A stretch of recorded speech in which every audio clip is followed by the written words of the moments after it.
That night, right in front of all our relatives, my parents told me I didn't deserve to belong in this family. They slid the paper across the table, a quitclaim deed relinquishing my inheritance rights, and threatened, "Sign it now if you want to still be called our daughter." I didn't cry. I simply turned on my phone's recorder, smiled, and asked the waiter to bring more pens, so everyone could sign as witnesses. My name is Ava Whitaker, and I'm 32 years old. I work as a credit risk specialist at Cedarline Community Bank in Port Mason, Illinois. The job suits me. I've always been good with numbers, patterns, and spotting when something doesn't add up. Maybe that's why I saw this coming before anyone said a word. The restaurant my sister Bella had chosen was predictably trendy exposed brick walls, Edison bulbs dangling from copper pipes, and entrees that cost more than most people's weekly groceries. It belonged to one of her influencer friends, someone with 50,000 followers who thought photographing overpriced cocktails constituted a career. The scent of truffle oil and grilled meat hung thick in the air, almost suffocating. My parents, Eleanor and Patrick Whitaker, sat across from me with expressions I'd seen before, the same ones they wore when they told me I couldn't study abroad because Bella needed new camera equipment for her brand building. My mother's pearls caught the warm yellow light as she leaned forward, her manicured nails tapping against her wine glass. "Ava, we need to discuss the family estate," my father began, his voice carrying that boardroom authority he'd perfected over 30 years in commercial real estate. "Red Maple needs to stay in capable hands. Red Maple, our grandmother's lakeside property worth close to $2 million.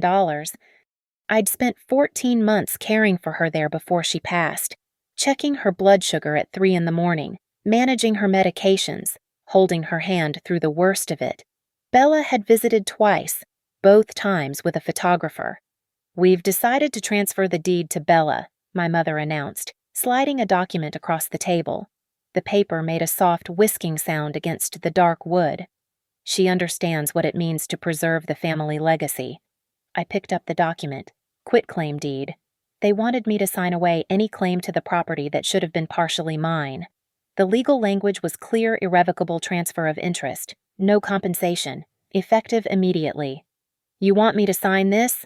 I kept my voice steady, professional, the same tone I used when denying loan applications. "It's what's best," Bella chimed in, her voice honeyed with fake concern. She was wearing a designer blazer that probably cost more than my monthly rent. "You know I'll take care of it. I have vision for the property, maybe a wellness retreat space for my followers." "Vision," I repeated, tasting the word like spoiled wine. My father's jaw tightened. "Don't make this difficult. Ava, you've never understood what it means to be part of this family's image. Bella represents us well. You're just—" He gestured vaguely at my simple black dress, my practical flats, my undyed hair. "You hide in your numbers and regulations. That's not what the Whitaker name needs." "Sign it," my mother added, "if you want to remain part of this family at all." The threat hung between us like a blade. Around us, other diners laughed and clinked glasses, oblivious to the execution happening at our table. I could hear the kitchen's controlled chaos, the sizzle of meat on grills, the sharp calls between line cooks. I reached into my purse not for a pen, but for my phone. With practiced subtlety, I activated the voice recorder.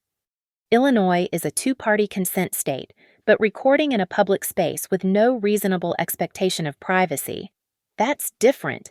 I'd researched it thoroughly. "Could you repeat that?" I asked, setting my phone on the table, screen down. "About signing this or not being part of the family." My mother's eyes flashed with irritation. "You heard us perfectly well. Sign the deed, or you're no longer welcome at family gatherings, no longer part of the estate planning, no longer our concern." "We'll tell everyone you abandoned the family," Bella added, already crafting the narrative. "That you chose money over relationships?" I smiled, then a small, controlled expression I'd learned from watching loan applicants lie about their income. I raised my hand, and our waiter approached. "Could you bring us several pens?" I asked him. "Good ones. And perhaps you could stay for a moment. We need witnesses." The confusion on my family's faces was almost worth everything that led to this moment. My father started to object, but I was already standing, document in hand. "I'll need everyone here to sign as witnesses," I announced, loud enough for nearby tables to hear, "to confirm that my parents, Eleanor and Patrick Whitaker, and my sister, Bella Whitaker, are attempting to coerce me into signing away my inheritance rights under threat of familial exile." The waiter froze. Other diners turned. Bella's perfectly contoured face went pale beneath her makeup. "Ava, sit down," my mother hissed. But I was done sitting, done being quiet, done pretending this was a family instead of a business arrangement where I'd never held any shares. I pulled out my wallet, not my personal one, but the company card for my newly formed LLC, Witt & Co., registered just a week ago in anticipation of this moment. "I'll take the check," I told the waiter, handing him the card. "For the whole table."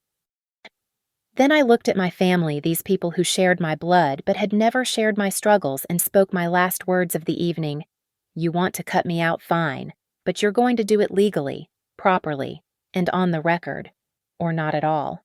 I left them there, surrounded by the curious stares of Port Mason's social elite, their threat witnessed, their cruelty documented. The November wind hit my face as I stepped outside, sharp and clean. The war had officially begun. The inequality started long before that night at the restaurant. Looking back, I can trace it like a financial audit trail, every transaction, every decision, every moment they chose Bella over me. Senior year of high school. I worked 25 hours a week at a grocery store while maintaining a 3.9 GPA. The smell of industrial floor cleaner still takes me back to those nights mopping aisles until 11:30, coming home to calculus homework and scholarship applications.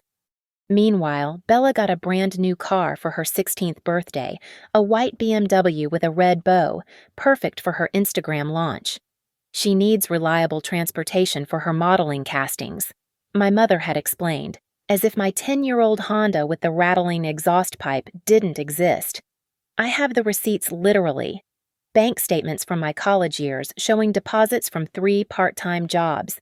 Tuition payments I made myself while my parents covered Bella's entire education at a private art school, plus her apartment, plus her networking expenses.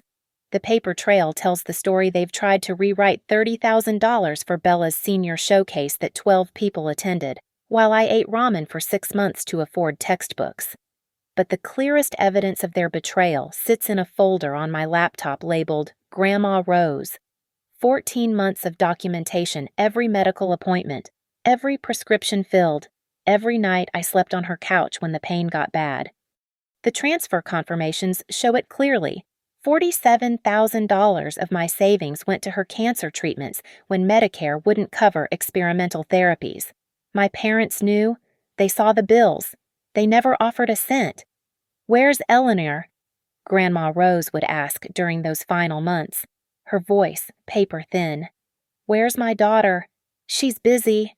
I'd lie, adjusting her morphine drip at 2:15 in the morning, my eyes burning from exhaustion.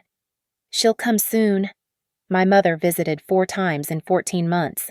She'd stay for an hour, usually on her phone, coordinating Bella's latest photo shoot or brand partnership.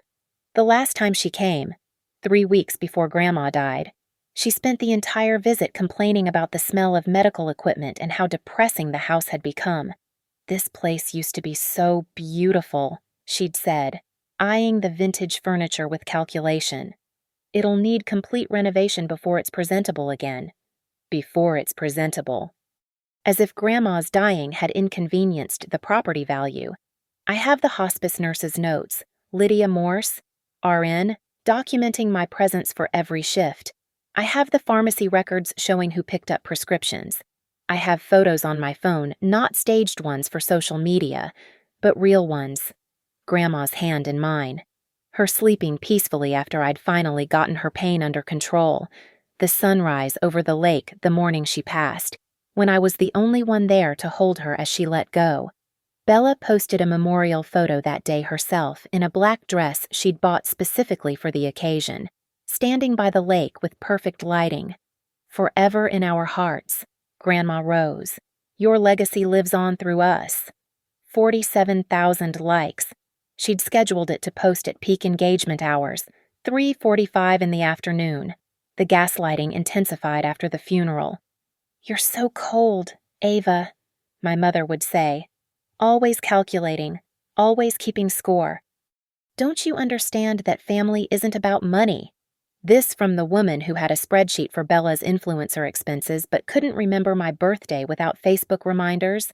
"You chose to help Grandma," my father added during one particularly cruel dinner. "Nobody asked you to play martyr. Bella simply understands that success requires investment." Investment. That's what they called it when they spent $80,000 on Bella's failed boutique wellness retreat last year. The one that attracted exactly 3 paying customers before shutting down. I'd warned them about the market saturation, showed them the data on similar ventures failing within 18 months. They'd laughed, called me pessimistic, said I didn't understand vision and creativity. The text messages tell their own story. Screenshots saved in a cloud folder they don't know exists. Mom, 4 months ago. Bella needs family unity for her brand. Your resistance is selfish. Dad, 6 weeks ago. Red maple should go to someone who represents Whitaker values. Bella, 2 weeks ago. Just sign whatever they want. It's not like you need the money with your boring bank job. My boring bank job that required a finance degree I paid for myself. My boring bank job where I'd learned exactly how families hide assets, manipulate deeds, and destroy each other over inheritance. My boring bank job that had taught me more about human nature than Bella's 1,000,000 followers ever could. The night before the restaurant ambush, I'd found one final piece of evidence, an email chain between my parents and Bella, accidentally forwarded to me by my father's secretary who'd confused A. Whitaker addresses. The subject line, "Finalizing Ava situation. Once she signs the quitclaim, we can move forward with the North Shore equity loan." My father had written, "The property will be unencumbered. Make sure she doesn't suspect anything." My mother replied, "Frame it as family unity. She's always been sensitive about belonging." "I can cry if needed," Bella had added. "Say something about honoring Grandma's memory. Ava falls for emotional manipulation when it's about Grandma." Emotional manipulation. They'd mapped out my weaknesses like a business strategy. But they'd forgotten something crucial. I'd spent 14 months watching the strongest woman I knew fight a losing battle with grace. Grandma Rose had taught me something in those final days, between the pain medication and the lake sunset views. Family isn't blood, sweet pea. Family is who shows up when showing up is hard. I showed up. I have the receipts. And now, finally, I was ready to present the bill. The Riverton County Records Office opened at 8:30 sharp on Monday morning.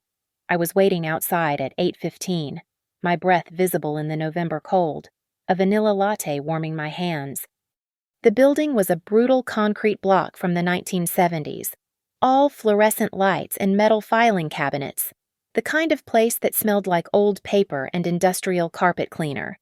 Back again, Ava, Margaret, the desk clerk, recognized me from my previous visits for work. "What are we hunting for today?" "Property records for 4782 Lakeshore Drive," I said, sliding the formal request across her desk. "Full deed history, any liens, encumbrances, or notices filed in the last 5 years."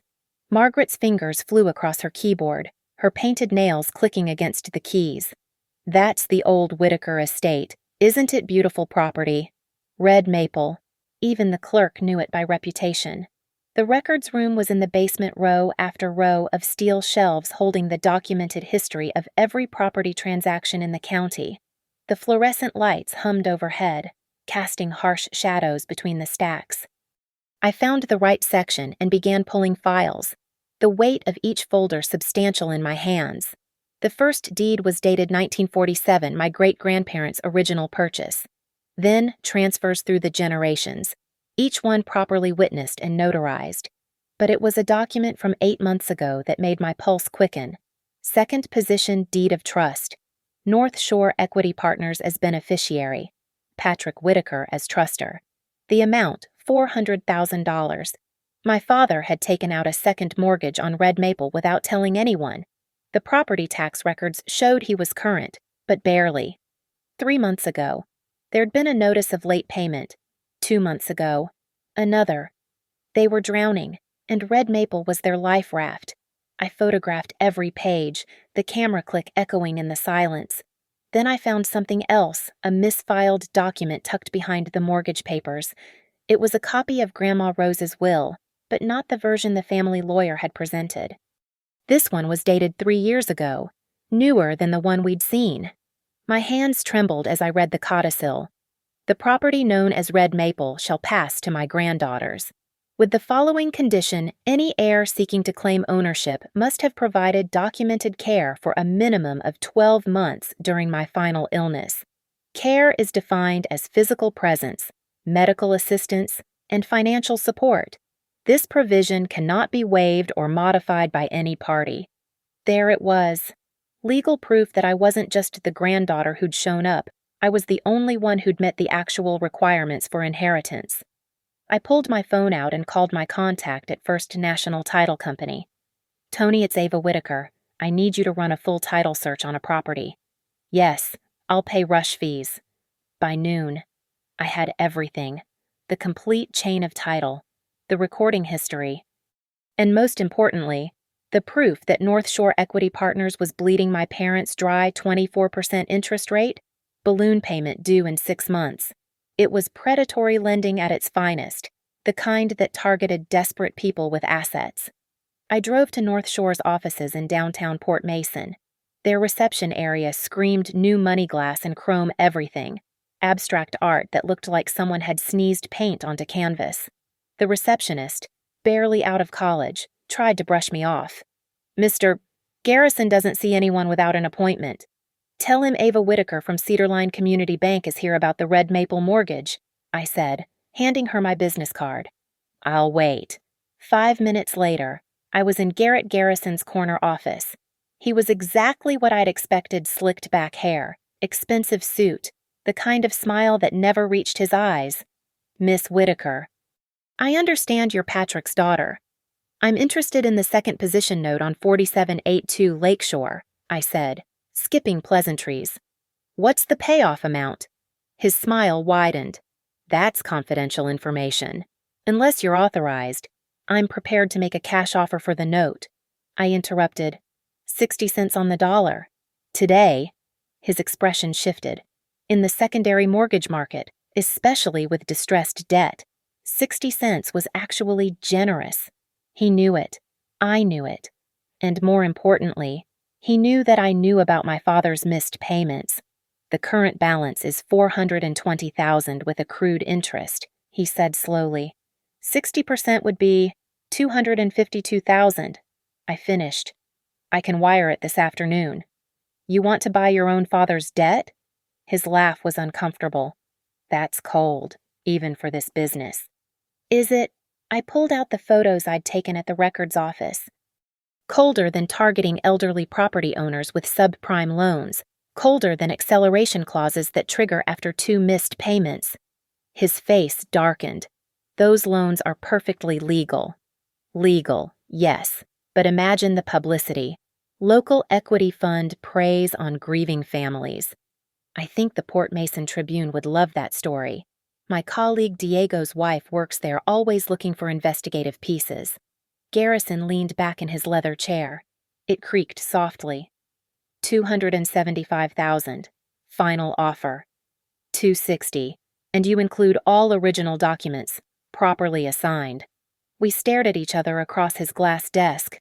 Outside, Port Mason went about its Monday afternoon business, unaware of the chess match happening 20 floors up. "Deal," he finally said.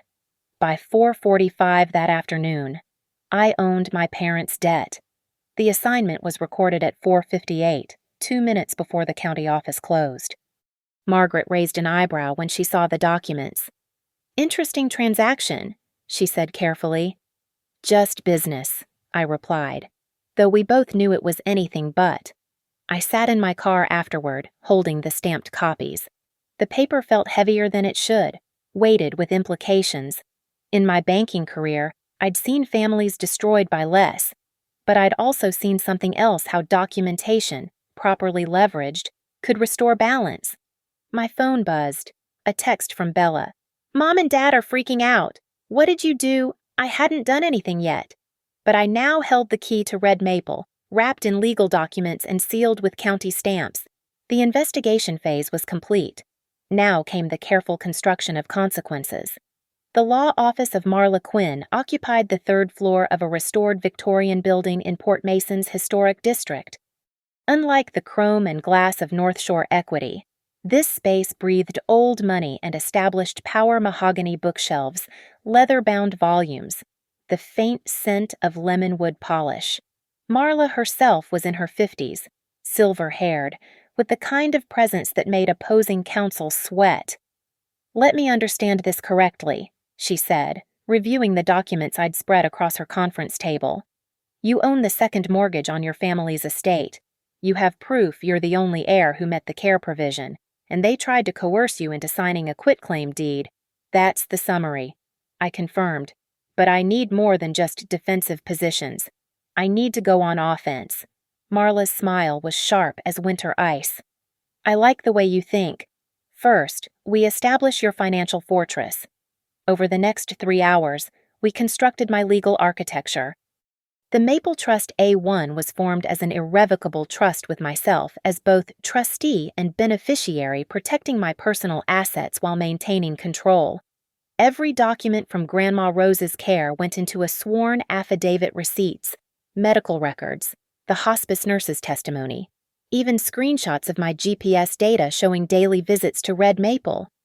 "This is bulletproof," Marla said, notarizing the last page. "No court would deny your standing under the will's care provision." Next came Witt & Co., my LLC, which would hold the mortgage note and any other business interests. The operating agreement was specifically crafted to prevent any claims from family members' ironclad language that would make penetrating the corporate veil nearly impossible. "Now for the aggressive moves," Marla said, pulling up a new document on her laptop. "ALI's pendants on Red Maple. This puts the world on notice that the property is under legal dispute. No bank will touch it, no buyer will consider it, no transaction can occur without resolving your claim." The Elise Pendens was beautiful in its simplicity: 2 pages that would freeze my parents' ability to leverage their most valuable asset. Combined with my ownership of the second mortgage, it created a legal stranglehold. "What about the harassment at my workplace?" I asked. "Cease and desist letters." Marla replied immediately. "If they contact your employer again, we sue for tortious interference with business relations. Illinois takes that seriously. Damages can be substantial." By 6:30 that evening, we had everything prepared. The stack of documents felt like armor, each one a piece of protection against the family that had declared war on me. "There's one more thing," I said, pulling out my phone. The recording from the restaurant. Marla listened to the 5-minute audio, her expression growing darker with each threat my parents made. "This is coercion, potentially criminal. At minimum, it's grounds for an intentional infliction of emotional distress claim." "I don't want criminal charges," I said. "I want leverage." "Smart. Criminal cases are public, messy. Civil pressure is cleaner." She made notes on her legal pad. "We'll file everything tomorrow at 9 a.m. The Elise Pendens, the trust documents, and a formal notice of your claim under the will. Your parents will be served by noon." That night, I sat in my apartment, a modest 1-bedroom in a converted warehouse. Nothing like Red Maple's grandeur, but entirely mine. I spread the copies across my dining table like battle plans. Each document represented hours of Grandma Rose's suffering that I'd witnessed while my family stayed away. Each seal and signature was vindication for every slight, every gaslight, every moment they'd made me feel less than. My phone rang at 11:45. "Mom." I let it go to voicemail. "Ava, this is ridiculous." "Whatever game you're playing needs to stop. We're family. Call me back." Family. The word had become meaningless in her mouth. Another call at 12:15 a.m. this time from Dad. "You think you're clever? You think your little banking knowledge means something I've been in real estate for 30 years? You're out of your league." His voice was slurred bourbon. Probably. The same brand he drank when stressed. The bottles hidden in his home office like everyone didn't know. Bella didn't call. She posted instead a photo of herself at Red Maple from last summer. #family, #blessed, #generational wealth. The comments flooded in from her followers, heart emojis and vapid affirmations about family goals. I pulled out Grandma Rose's actual will, the one I'd found at the county office. Her handwriting was still visible on the signature line Rose Catherine Whitaker, dated just 3 years ago when her mind was sharp but her body had begun its betrayal. She'd known what would happen. She'd protected me the only way she could through documentation and conditions. Smart woman, I whispered to her memory. My laptop chimed with an email from Marla. Subject: filing confirmation. Everything was queued in the court's electronic system, ready to file at 9 a.m. sharp. The LS pendants would be recorded simultaneously with the county. The service processor was scheduled for 11:30 a.m. delivery to both my parents' home and Bella's apartment. I opened my banking app and checked the Maple Trust account funded with my savings, every penny earned through my own work. The Witt & Co.'s account showed the wire confirmation for the mortgage purchase. My personal account held 6 months of expenses, carefully calculated. The chessboard was set. Every piece was positioned. Tomorrow, the quiet daughter they'd dismissed as cold and calculating would show them what those traits could accomplish when properly motivated. I poured myself a glass of wine, nothing expensive, just a decent Malbec from the grocery store, and raised it to the empty room. "To Grandma Rose," I said aloud, and approving that showing up matters. Outside, Port Mason slept peacefully, unaware that come morning, the Whitaker family would never be the same. The documents on my table weren't just paper and ink, they were the culmination of years of documentation, months of planning, and a lifetime of being underestimated. The war wasn't over, but for the first time, I was winning. The intervention was scheduled for Sunday at 2 p.m. at St. Margaret's Episcopal Church, our family's congregation for 3 generations, though I could count on one hand how many times my parents had attended in the past 5 years. Bella's text had been deliberately vague. Family meeting to discuss Grandma's wishes. Please come with an open heart. An open heart. As if this was about emotion rather than property. I arrived 15 minutes early, parking across the street to watch who they'd assembled. My father's Mercedes, my mother's Lexus, Bella's white BMW, then the extended cast Aunt Patricia Dad's sister who lived in Florida and visited once a year, Uncle Grant Mom's brother, a retired dentist who'd always called me too serious, and various cousins who probably didn't even know why they'd been summoned. The church's fellowship hall smelled like old coffee and lemon pledge. They'd arranged chairs in a circle intervention style, just as I'd predicted. A projector screen stood at one end. Bella had prepared a presentation. Of course she had. "Ava," my mother's voice dripped with false warmth. "We're so glad you came." I took the seat they'd left for me directly across from the screen, surrounded on all sides. Textbook intimidation positioning. The ceiling fan overhead clicked with each rotation, a metallic heartbeat marking time. "Before we begin," my father said, standing with pastoral authority, "we want this to be about healing, about family coming together." Bella clicked her laptop, and the first slide appeared, "Preserving the Whitaker Legacy." She'd used Canva templates, the kind influencers loved, all soft fonts and watercolor backgrounds. "We all loved Grandma Rose," Bella began, her voice catching with practiced emotion. "And we all want to honor her memory. But Ava's recent actions hiring lawyers, filing false claims are tearing this family apart." False claims. I kept my voice level, pulling out my phone and setting it on my knee, recording app already running. "You know Grandma wanted the family to share everything equally," Aunt Patricia chimed in, though she hadn't seen Grandma in 3 years. "This greediness isn't like you, Ava." The next slide showed a photo of red maple in its prime, before Grandma got sick. This house represents 5 generations of Whitakers, Bella continued. It shouldn't be torn apart by legal technicalities. Legal technicalities, I repeated, reaching into my bag. Is that what we're calling Grandma's will now? I pulled out my laptop, connected it to my phone's hotspot, and opened my prepared folder. Since we're doing presentations, let me share some facts. Before anyone could object, I hijacked the projector connection, a skill learned from too many bank presentations. My first slide filled the screen, a scanned check for $11,000. Dated 18 months ago. Memo line, Grandma medical expenses. Signed by me. Fact 1, I paid $47,000 of Grandma's medical expenses. Click. More checks appeared. Here's every payment, every receipt. We didn't ask you to, my mother started. Fact 2, I continued, switching slides. The screen now showed GPS data overlaid on a calendar.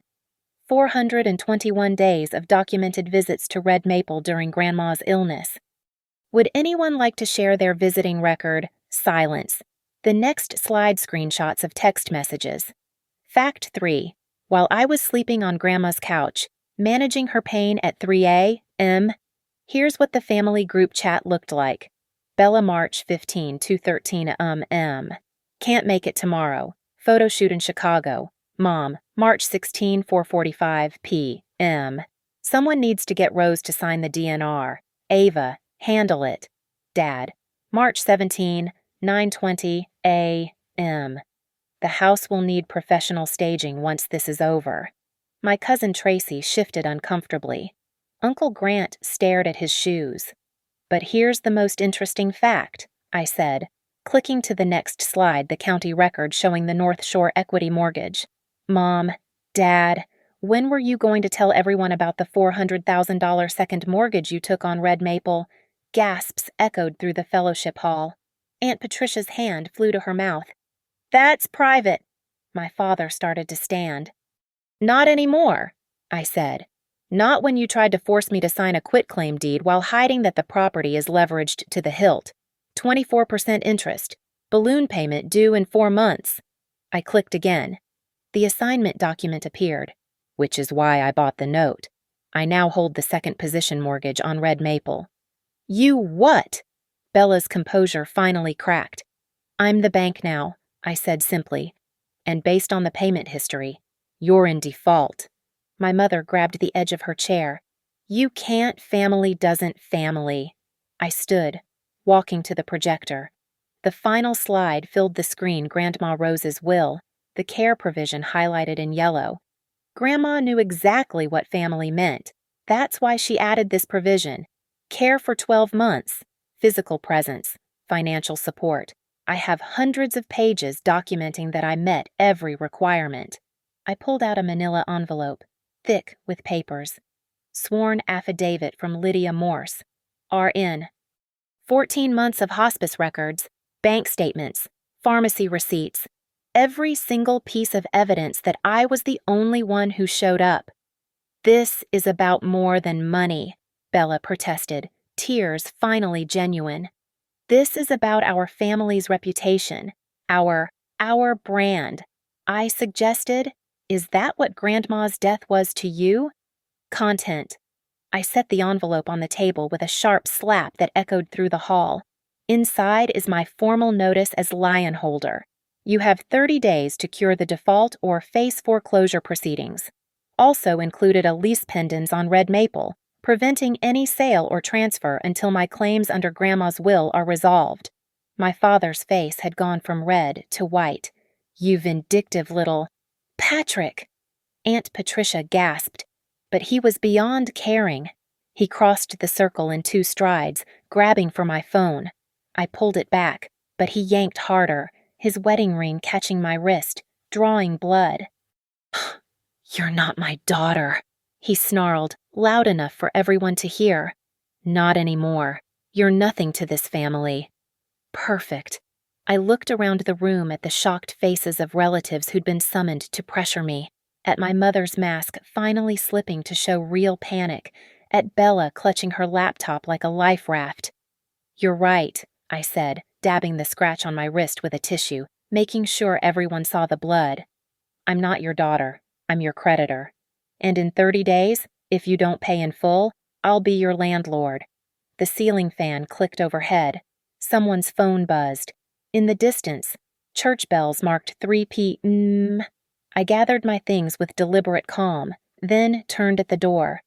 "Oh, and the recording of Dad's assault just uploaded to the cloud. You know, in case anyone wants to dispute what happened here." The last thing I saw before leaving was Uncle Grant pulling out his phone, probably Googling lease pendants, while Aunt Patricia stared at my parents like she'd never seen them before. The war wasn't just public now. It was witnessed, documented, and irreversible. The counterattack came on Wednesday morning at 9:17 a.m. Just as I was reviewing loan applications at my desk, Janine from HR knocked on my cubicle wall, her expression carefully neutral. "Ava, could you come to the conference room? There's been a development." The walk down the hallway felt longer than usual. Through the glass walls, I could see our bank president, Thomas Hartley, sitting with legal counsel and someone I didn't recognize, a woman in an expensive suit holding a folder marked "Confidential."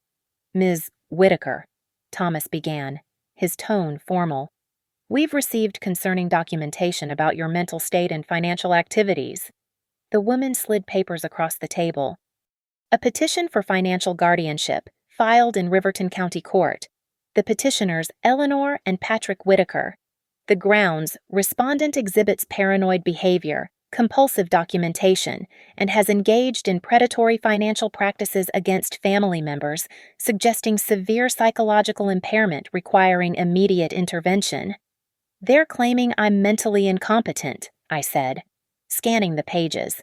They'd included photos me at the county records office obsessively pulling files, me at St. Margaret's disrupting a family gathering, even a blurry shot of me outside North Shore Equity stalking financial institutions. "There's more," Thomas said uncomfortably. He pulled up his tablet, showing a YouTube video posted to Bella's channel 2 hours ago. "Financial abuse in families, my sister's descent." Already 12,000 views. The video was a masterpiece of manipulation. Bella, tears streaming down her perfectly contoured face, describing how her mentally troubled sister had weaponized grief to steal from our parents. She'd edited clips from the church intervention, removing all context, making me look unhinged. The scratches on my wrist from Dad's ring became self-harm marks. My calm presentation became manic fixation. "This is character assassination," I said. "It's also affecting the bank." Thomas replied, "We've received 17 calls this morning from concerned clients who saw the video. The board is concerned. You're suspending me. It wasn't a question. Administrative leave, with pay, until this is resolved." He actually looked sympathetic. "Ava, I know your work has been impeccable, but we can't have this kind of publicity." I stood to leave, then turned back. Did they mention I own their mortgage or that I have proof I met the inheritance conditions, or did they just show the crying? Thomas's silence was answer enough. Back at my desk, packing my personal items into a banker's box, I found Diego Hale waiting, my closest colleague, the one person who'd seen me through Grandma's illness, bringing coffee on the mornings I'd come straight from Red Maple to work. "This is bullshit," he said quietly.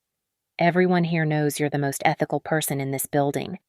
"Ethics don't trend on social media," I replied, adding my framed certifications to the box. "What do you need?" Diego asked.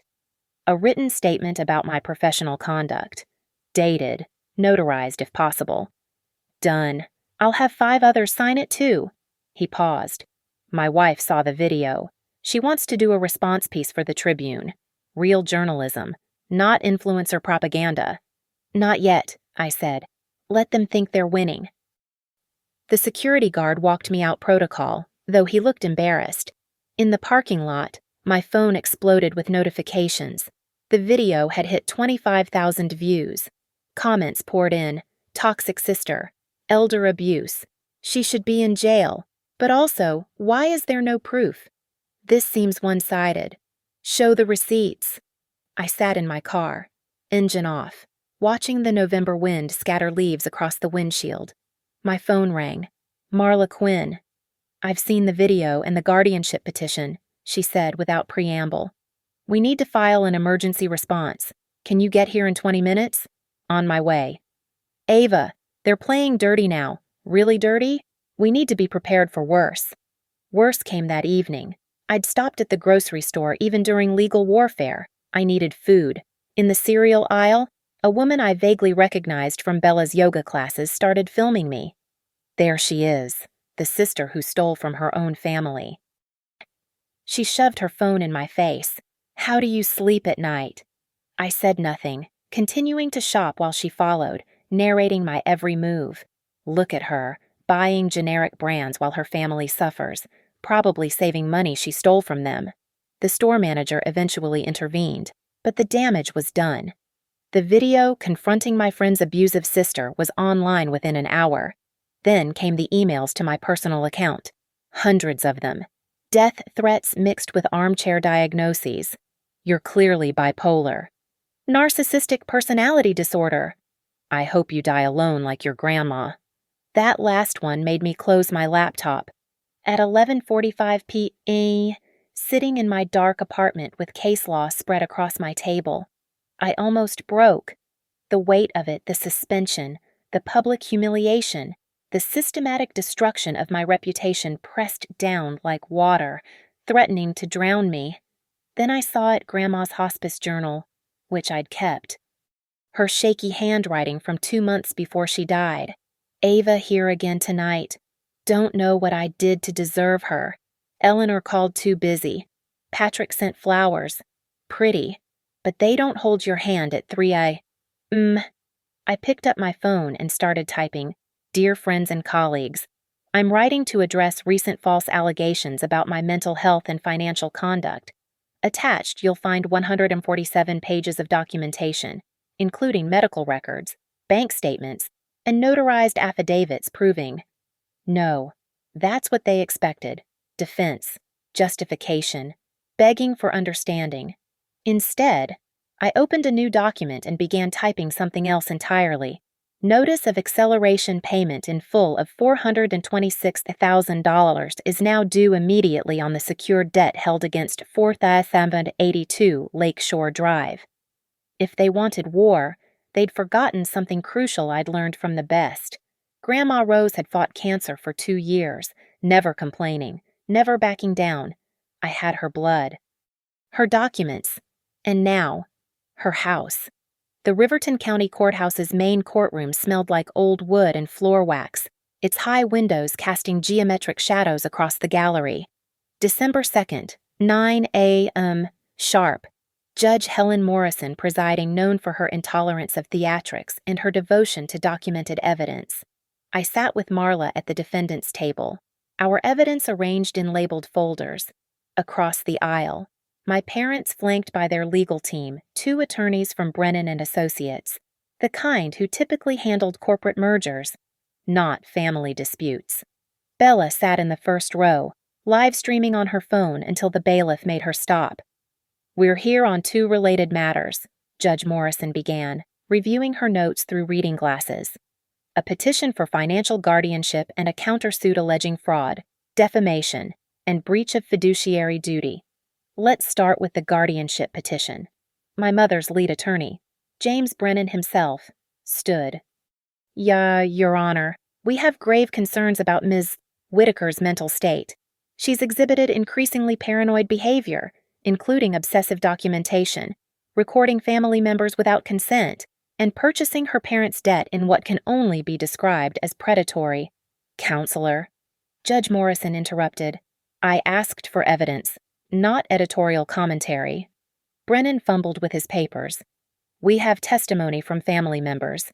Hearsay. Do you have medical evaluations, psychiatric reports? We have this video evidence of what appears to be a family disagreement. Where is the psychological assessment? Marla stood. Your Honor, if I may.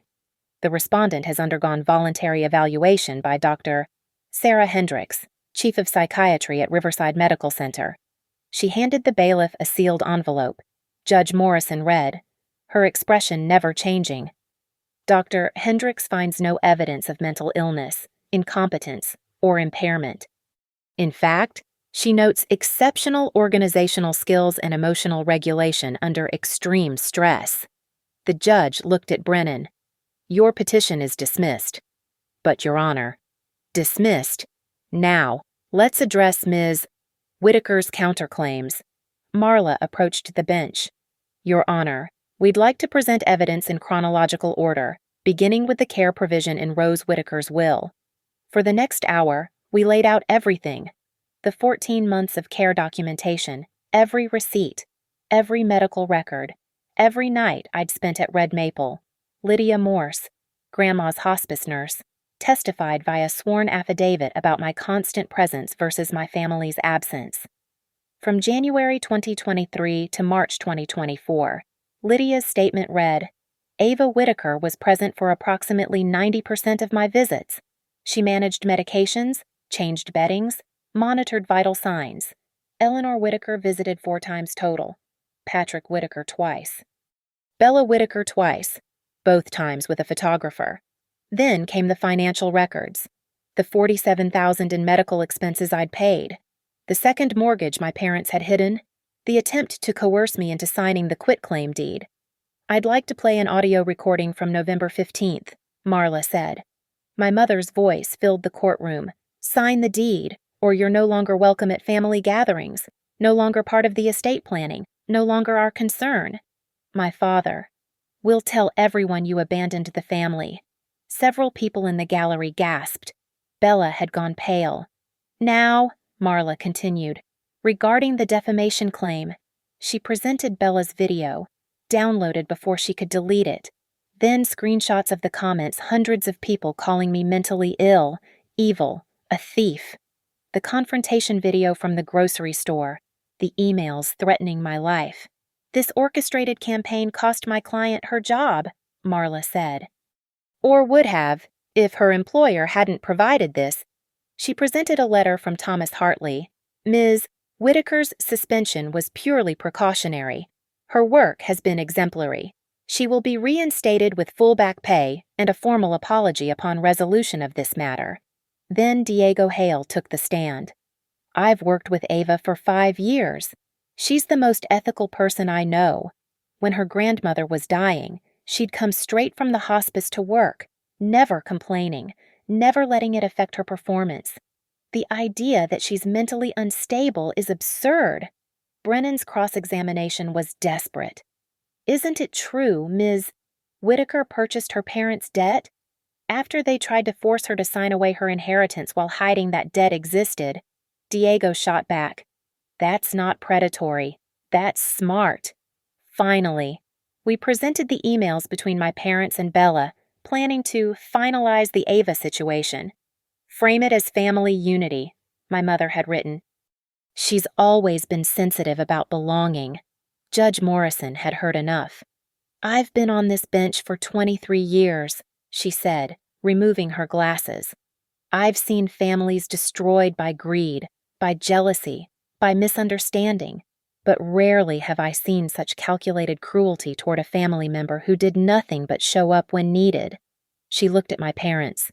You attempted to deprive your daughter of her rightful inheritance through coercion and fraud. When she defended herself legally, you attempted to have her declared incompetent. You orchestrated a public harassment campaign that cost her employment and reputation. Then to me, Ms. Whitaker, your evidence is overwhelming. The will's care provision is valid and binding. You are the sole qualified heir to the Red Maple estate. Any attempted transfer without your consent is null and void. Your Honor, Brennan started, the family home is subject to a valid second mortgage held by Ms. Whitaker. As for the defamation claims, she paused. I'm awarding damages of $200,000, payable within 60 days. I'm also issuing a permanent restraining order. The petitioners are prohibited from contacting Ms.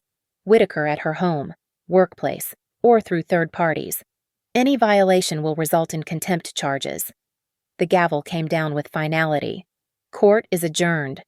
The silence that followed was absolute. Then Bella stood, her phone out again, tears streaming. "This isn't over. I'll tell everyone what you really are. Ms. Whitaker." Judge Morrison's voice cut like ice. "You're still in my courtroom.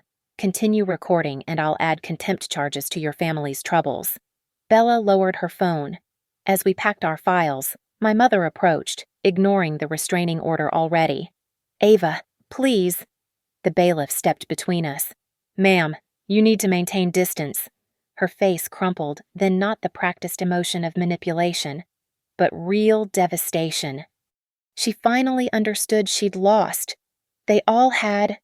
Patrick stood frozen, staring at the papers in his hand, the acceleration notice for the mortgage, due in full within 30 days or face foreclosure.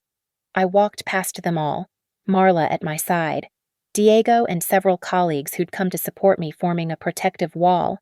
Outside, the December air was sharp and clean. Reporters waited the real kind, not influencers. Diego's wife from the Tribune had done her job. "Ms. Whitaker, how does it feel to be vindicated?" I stopped, considered, then spoke clearly. "My grandmother used to say that family isn't blood, it's who shows up." Today, the law agreed with her. That night, the Tribune's headline read, "Court rules caregiving daughter wins estate, battle against absentee family." Bella's follower count dropped by half within hours. Justice, it turned out, was extremely well documented. The December wind rattled the windows of Red Maple as I stood in the entrance hall, keys heavy in my hand. The house felt different now, not just Grandma's anymore, but legally, irrevocably mine. The portrait of her that hung by the stairs seemed to watch approvingly as I walked through each room, documenting everything with the same meticulous care that had won me this war. Within 48 hours of the verdict, I transferred Red Maple into the Maple Trust A1 with ironclad provisions the property could never be sold, mortgaged, or transferred without meeting the same care requirements Grandma had specified. No loopholes, no ambiguity, just clear, documented accountability. I had a contractor frame 3 documents and mount them in the entry hall where no visitor could miss them. Grandma Rose's will with the care provision highlighted, the court's final judgment, and a photograph from her last good day me beside her hospital bed, both of us smiling despite everything. The message was clear without words. Love is presence, not pretense. The civil suit for damages moved forward smoothly. My parents, faced with the $200,000 judgment plus the accelerated mortgage, had no choice but to liquidate assets.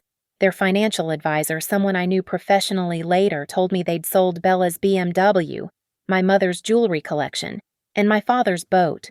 The checks arrived via certified mail. No personal note attached.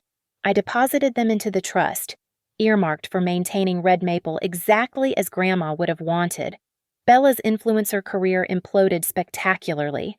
The Tribune's follow-up investigation revealed she'd been buying followers and engagement for years, fraud that violated several platform terms of service.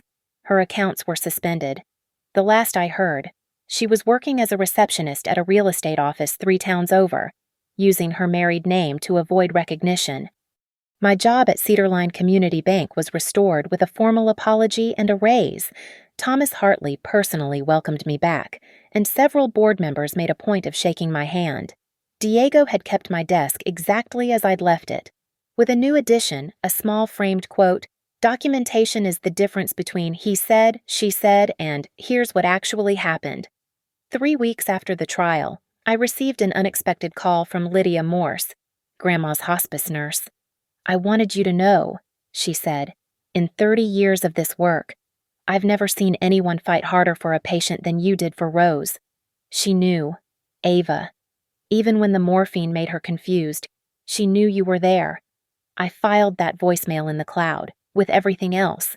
The restraining order held firm. My parents made no attempt to contact me, though I heard through extended family that they'd moved to a smaller house in the suburbs, all pretense of social status abandoned. Eleanor had aged years in months, according to Aunt Patricia, who'd called to apologize for her part in the intervention. I accepted her apology but declined her invitation to Christmas dinner. Some bridges, once burned, provided better warmth as ash.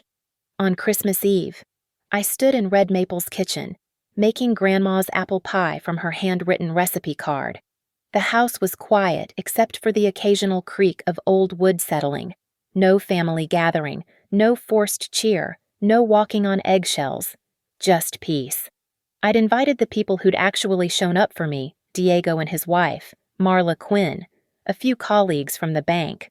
We ate dinner at the same table where Grandma had hosted 50 years of holidays, and nobody mentioned the empty chairs. "You know what the best revenge really is," Diego asked, raising his glass of wine.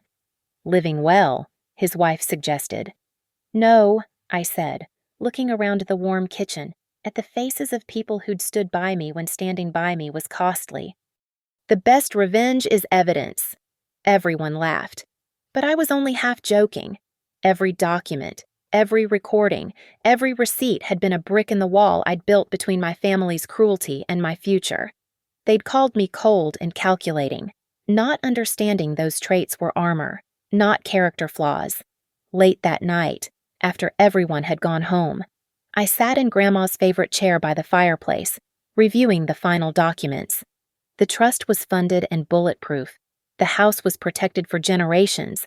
The toxic family members were legally and financially excluded from my life.